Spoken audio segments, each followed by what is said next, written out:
Mirë se jeni orë. Në Shqipëri, në Margaliç erdi.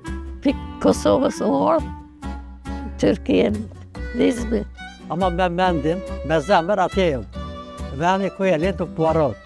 Bornova, një nga lagjet më të vjetra të Izmirit, strehon një komunitet prej 200.000 shqiptarësh. Sipas dëshmive, vendosjet e para këtu nisën rreth viteve 1920-1960.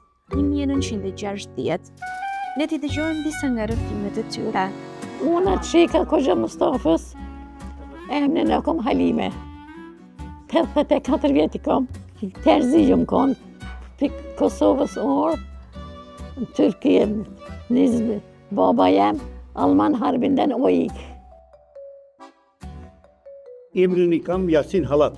Bak ediş gibi, baban kam Nifilat, Yanyari, mama era Yanyari, babay 1907'de gelmiş Türkiye'ye. Erdi Pampor, Nikorfu'da, Atyek Nikorfu, po Doğuşkoni, Ni Anadolu, Doçoy, Pampurisoan, Naram në İzmir. Ka erdes pjetin baban, në Shqipëri, në Margaliç derdi. Ha, jushi keni, kushurit në Manisa sa. 2 vjet përpara, 220 vjet përpara erdi. Neve atje në fshat lindim. Mi voguli uyam, 49 doğumluyum. Vëlla Yeşim nevet. 1958 jam lind në Kosovë, komuna Lypjan, në Teçol jena. 1961 İstanbul ardhëm. İstanbul 6 muaj jetum, mas 6 muajve me rob Izmir ardhëm. Pe aty pe qefit Sinai, zulmet sërpë. Token e kanon tonë. Kret e kanon veç shpirtin me pështu. Ona nonës, kret Kosovë janë të jetu.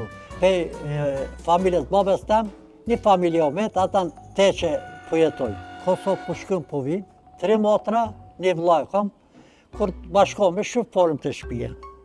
Pse mos me harru, ama me mendim, me zemër atje jam. Veni ku e letë Puarot. Plisi shqiptare e ka sembol.